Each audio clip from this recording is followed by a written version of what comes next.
Assalamualaikum warahmatullahi wabarakatuh. Saudara, perkenankan saya menanggapi perkataan Gus Ulil berkaitan dengan Qobliyatul Jumat. Ini penting karena tentu harus ada tuntunan dari Rasulullah Sallallahu Alaihi Wasallam. Kalaupun nanti berbicara keumuman hadis, harus juga ada landasan yang menetapkan keumuman hadis itu bisa dipakai untuk Qobliyatul Jum'ah. Sebagaimana yang disampaikan oleh beliau dengan mengutip perkataan beberapa pensyarah dari ulama-ulama fikih. Yang jelas kalau yang dimaksud adalah Qobliyatul Jum'ah, maka tentu harus ada nas yang mengarahkan ke Qobliyatul Jum'ah, ya, yang mengarahkan kepada Qobliyatul Jum'ah. Itu untuk memastikan kedudukan hukumnya. Apakah memang hukumnya itu berkaitan dengan Qobliyatul Jum'ah atau bukan gitu. Nah, secara umum mari kita dengarkan perkataan beliau.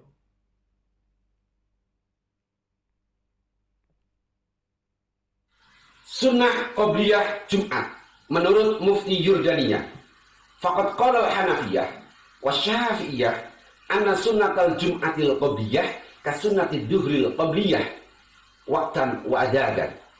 Ulama madzhab Hanafi dan Syafi'i berpendapat bahwa sunnah Jumat Qobliyah itu seperti sunnah Duhur Qobliyah dalam hal waktu dan jumlah rakaatnya. Wa qad ihtajal qailun di sunnatil Jum'atil Qobliyah bima yali. Mereka yang berpendapat adanya sunnah Jumat Qobliyah berhujjah dengan dalil berikut ini.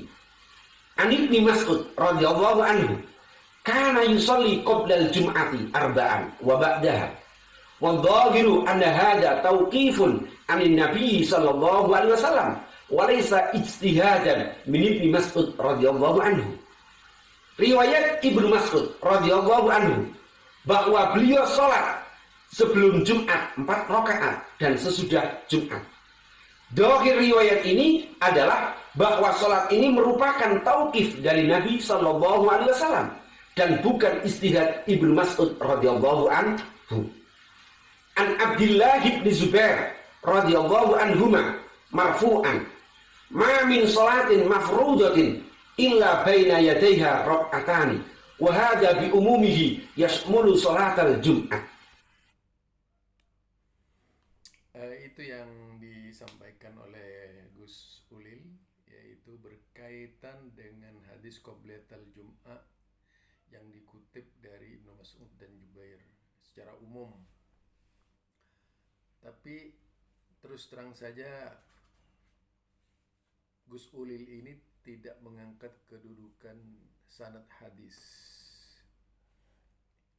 tidak membicarakan dari sisi sanad hadis. Yang kedua juga tidak menjelaskan secara detail dari hadis yang disampaikan oleh beliau. Padahal dari awal Ustadz Ade Hidayat itu mengatakan memang ada perbedaan persepsi di dalam memahami hadis umum tersebut, yang mengatakan ada pendapat yang membolehkan sholat Qobliyatul Jum'ah, tapi yang masyhur yang tidak membolehkan. Nah, kalau dilihat dari semua kitab-kitab syarah, ya,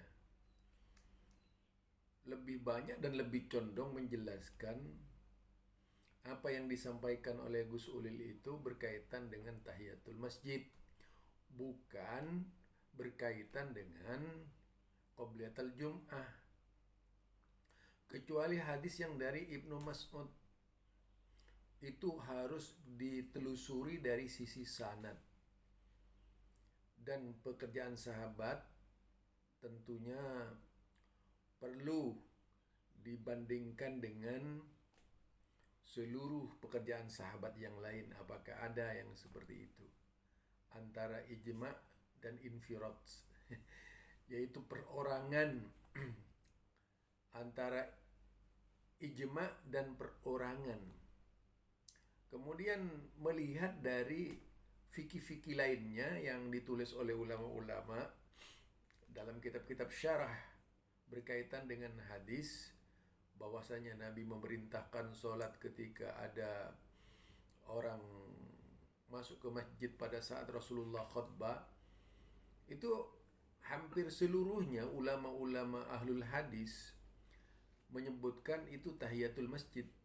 Jadi berbeda jauh dengan yang disampaikan oleh ulama yang dikutip oleh Gus Ulil gitu. Nah, di sini nampak Gus Ulil hanya membela dari satu sisi, tidak mau menjelaskan seluruhnya, yang seharusnya perlu dijelaskan kitab-kitab syarah lainnya berkaitan dengan qobliyatul jum'ah itu untuk mempertahankan argumennya. Tadi hanya dari salah seorang ulama saja yang mengutip perkataan imam juga, yang tentu saja itu belum tahu keberadaannya seperti apa tulisan imam-imam yang dimaksud tersebut. Nah, insya Allah dengan demikian akan diketahui kedudukan sholat yang sebenarnya dilaksanakan oleh para sahabat dan Rasulullah perintahnya kepada sahabat tadi. Apakah itu termasuk sholat tahiyatul masjid ataukah yang dilaksanakan itu adalah sholat qobliyatul jum'ah. Nah, di sini tentunya sebagai seorang pemirsa, saya ingin menanggapi juga apa yang disampaikan oleh beliau ini, yang kita hargai juga pengetahuannya beliau sebagai seorang pemuda yang intelektual. Kita kagum dengan kemampuan beliau sebagai pemuda, sebagai anak muda ya, yang mengeluarkan pendapat. Tetapi alangkah bijaknya kalau seluruh pendapat-pendapat itu ditulis atau pendapat-pendapat itu disampaikan, kemudian ambil natijah. Karena sepengetahuan saya mempelajari sholat sebelum sholat perintah Nabi itu semuanya mengacu pada tahiyatul masjid. Berkaitan dengan sholat Ibnu Mas'ud, kalau memang itu sahih, sudah pasti akan dipakai oleh para sahabat Nabi, dipakai oleh para ulama-ulama fikih di dalam natijah.